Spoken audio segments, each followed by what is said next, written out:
100%. 15%. 15%, évidemment, on l'a bien compris, on va se parler des droits de douane et de Donald Trump et de l'Europe, je le disais. États-Unis, vous me direz, vous êtes d'accord ou pas? Puisqu'on parlait de sport avec Mickaël Dorian et le cyclisme, on va parler comme s'il s'agissait d'un match de football, alors que les enjeux sont beaucoup plus considérables que ça, et les effets surtout, et notamment pour notre économie. Je serais tenté de dire États-Unis 1, Europe 0. D'ailleurs, François Bayrou ne s'est pas trompé, il a réagi. Je vais vous lire sa réaction, et notamment pour les auditeurs d'Europe 1, que dit François Bayrou après cet accord signé, cet accord von der Leyen-Trump. C'est un jour sombre que celui où une alliance de peuples libres rassemblés pour affirmer leurs valeurs et défendre leurs intérêts se résout à la soumission. Nathan Dever. C'est un beau tweet, je veux dire, qui exprime exactement, malheureusement, ce qui s'est passé. Ensuite, la première chose, il ne faut pas, je pense, mobiliser toute la critique exclusivement sur Madame von der Leyen. Parce que dans cette affaire, il y a quand même un agresseur économique, mais un agresseur quand même, qui est Donald Trump.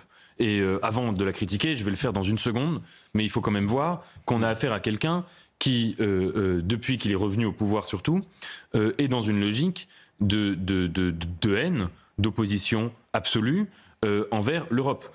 Son vice-président est venu en Europe nous le faire savoir. Le discours de Francfort, le discours de Paris, quelques jours avant, auquel j'ai assisté, étaient dans les deux cas des discours d'une violence incroyable contre notre modèle politique et contre nos intérêts. Et Donald Trump s'inscrit parfaitement dans cette logique. Ce qu'il a fait sur la guerre en Ukraine, notamment dans les toutes premières semaines de son retour à la Maison-Blanche, voulait dire cela. Ceci étant dit, l'Europe aurait dû réagir avec plus de fermeté. Pourquoi ? Ça fait quand même un certain temps qu'on a compris que les États-Unis voulaient nous tourner le dos. Avant même Donald Trump, les deux mandats de Barack Obama n'étaient pas des mandats particulièrement europhiles. Barack Obama a fait savoir, à sa manière, d'une manière beaucoup plus courtoise, beaucoup plus polie, beaucoup plus élégante, mais il a quand même fait savoir que l'Europe ne l'intéressait pas particulièrement par rapport à l'Asie du Sud-Est. Et Donald Trump, avec lui, les choses ont été radicalisées, encore plus claires. Dans cette logique, l'Europe devrait se relever en se disant, ça fait des décennies que nous sommes un peu sous le giron américain, c'était une erreur stratégique monumentale, mais là nous avons une occasion de devenir souverain, de devenir indépendant, d'être fort de notre propre force, et pas d'une force, si vous voulez, qui serait celle d'un pays, entre guillemets, jugé supérieur, qui nous verrait de haut. Et dans cette logique, il est vrai que les négociations faites par Madame von der Leyen, tout le monde l'a dit d'ailleurs, n'étaient pas correctes, parce que ça donnait véritablement l'impression que l'addition de nos forces ne créait pas une force redoublée, une force multipliée par 27, mais au contraire, une force particulièrement flottante, molle. Et j'ajouterais juste une chose, c'est que la faiblesse relative de Madame von der Leyen devant Donald Trump est vraiment contradictoire avec la force avec laquelle elle a fait la proposition de budget à l'intérieur, vous savez, de la Commission européenne, qui a été critiquée par certains de ses alliés européens, du même groupe qu'elle, qui ont dit, mais attendez, vous faites une proposition de budget, vous ne nous consultez pas, vous nous mettez devant le fait accompli, nous n'avons pas participé à l'élaboration de ce budget, ce ne sont pas des méthodes d'amitié politique et de concertation politique. Donc peut-être qu'elle aurait dû se montrer un peu moins forte vis-à-vis de ses alliés européens et un peu plus forte vis-à-vis de quelqu'un qui en veut à l'Europe. Patrick Bonin, vous êtes un homme de communication, il y a deux choses importantes, et j'enseigne aussi, c'est important, il y a la forme et le fond. Et la forme est aussi importante, on s'y attarde pas trop, mais ces discussions à laquelle nous faisons référence se sont déroulées en Écosse, mais chez Donald Trump. Et ça, c'est une image forte aussi. C'est chez lui que ça s'est passé, même s'il est en Écosse, mais c'est dans sa demeure. Oui, l'image est d'autant plus forte qu'on le voit à l'écran, c'est le rapport de force entre le politique et le technicien. Alors parfois on utilise le terme de technocrate volontairement avec une forme de critique pour la technocratie, alors qu'à la base la technocratie n'était pas une si mauvaise chose. En revanche, Donald Trump, c'est un politique dans ce qui n'est pas un accord, c'est la volonté d'un bras de fer. Et d'ailleurs, on n'a pas toutes les tenants et les aboutissants de l'accord. Ce ne sont que des accords, et il y a encore quand même une petite note positive, une possibilité pour chaque pays de négocier des éléments, et c'est là où on verra si la diplomatie française et la diplomatie économique française a encore une carte à jouer. Mais dans l'image, ce qui frappe, c'est qu'il y a un politique un peu tout sourire, qui serre la main d'une femme qui est très mal à l'aise et qui en réalité n'est pas une politique. Ce que sans doute, et moi je reprends les propos, les Européens tous ensemble auraient voulu voir, c'est que Ursula von der Leyen soit accompagnée de présidents, de représentants politiques de ces pays qui auraient accompagné Madame von der Leyen. Or, et effectivement, elle est sans aucun doute critiquable, mais elle n'est pas la seule. On a laissé faire une politique qui a au fond un peu coupé les ailes d'une volonté. Et juste un dernier. Dans ce cadre-là, l'Europe est entre deux chaises. Il y a soit trop d'Europe, soit pas assez d'Europe. Mais là, ce que ça démontre, c'est que l'Europe est au milieu du gué. Sauf que quand on est au milieu du gué, on n'est pas dans une position très très facile et très tenable très longtemps. Allez, on poursuit nos échanges avec Ophélie Roch et Mathieu Hoc, mais pour ponctuer tout ça et pour animer tout ça, on vous a sorti avec Thomas Leroy qui prépare cette émission à mes côtés. L'intervention du Premier ministre hongrois, Viktor Orban, c'est très court, c'est très rapide, mais ça veut peut-être dire un certain nombre de choses. Vous savez, les mots, parfois, les mots. Écoutez. Ce que je vois et qui me semble évident au premier coup d'œil, c'est qu'il ne s'agit pas d'un accord conclu entre le président Donald Trump et Ursula von der Leyen, mais que Donald Trump a mangé Ursula von der Leyen au petit déjeuner. Voilà ce qui s'est passé. Voilà ce qui s'est passé. Je commence avec Ophélie Roch. C'est pour ça que j'insistais beaucoup sur les mots. Je ne sais pas si vous aviez connaissance de cette déclaration de Viktor Orban, mais c'est court, rapide. Et puis Mathieu Hoc, vous allez réagir aussi. Et puis voilà, mais c'est efficace. Oui, mais je la découvre en direct, mais c'est tout à fait ça en plus. Enfin, c'est en effet, on a l'impression qu'il y a un ogre qui est venu, qui a aspiré la pauvre Ursula, qui n'a pas pu se défendre. Mais après, aussi, ce qu'il faut bien comprendre, c'est que, en effet, je pense que là, l'Europe, il y en a soit trop, soit pas assez.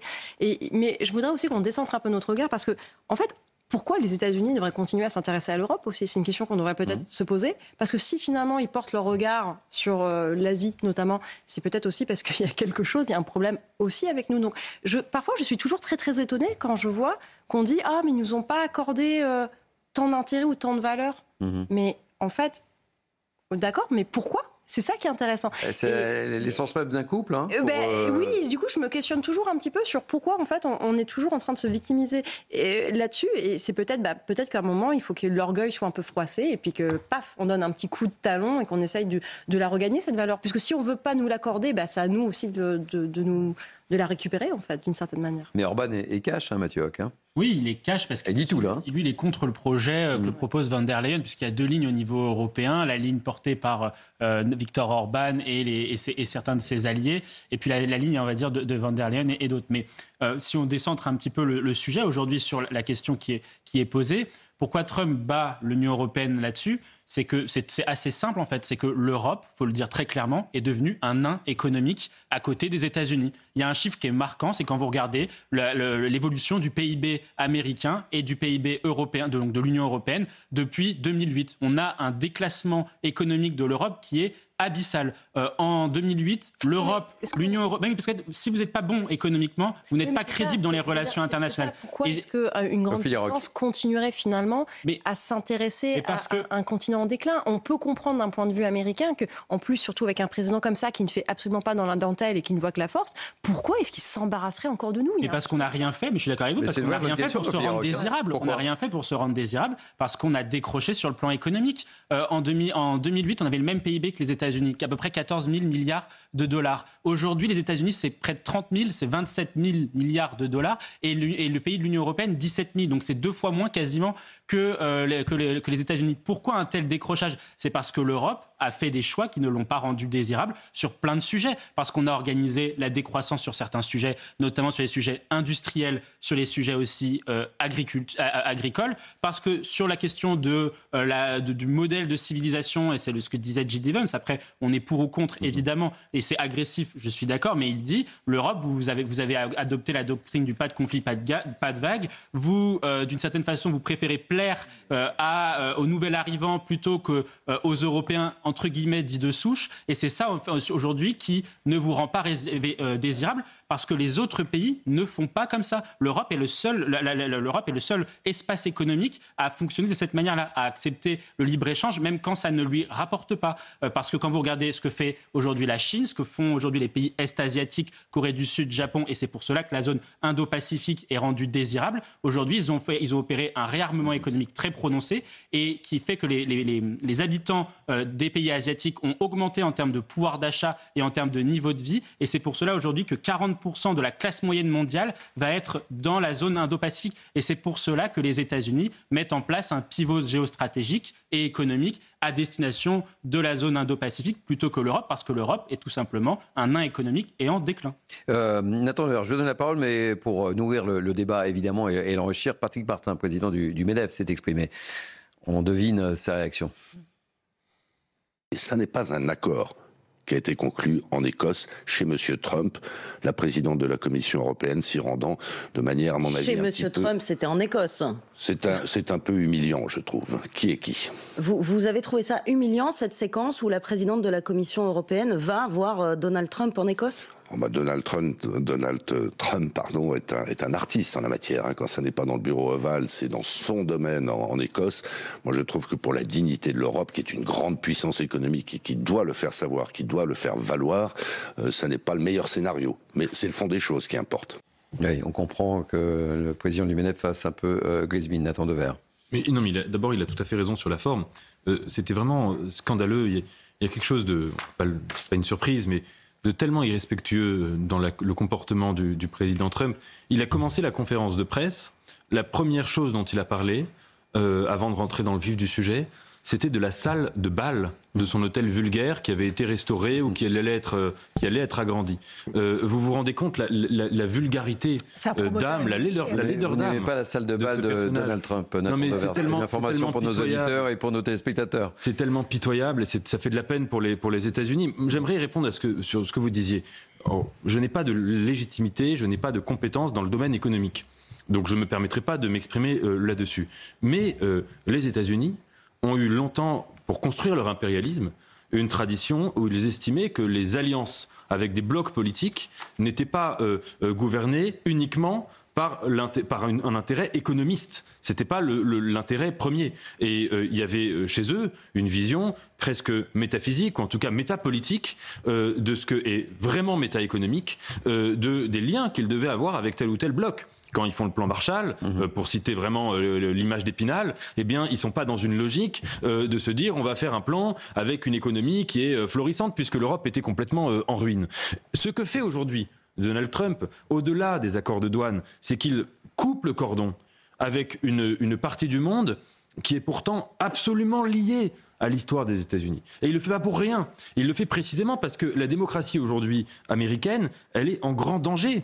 Elle est en grande vulnérabilité. Et elle est en vulnérabilité pour une raison très simple. Ça ne tombe pas du ciel, cette fragilité. Parce que quelqu'un qui s'appelle Donald Trump essaye de l'attaquer par tous les moyens. Et que depuis 2016... la journée de janvier 2021 dont tout le monde se souvient au Capitole, la tentative de coup d'État, ce qu'il fait aujourd'hui avec Barack Obama, qui est hallucinant, de vouloir mettre en prison un ancien président en l'accusant d'absolument n'importe quoi, ce qu'il fait sur tous les terrains.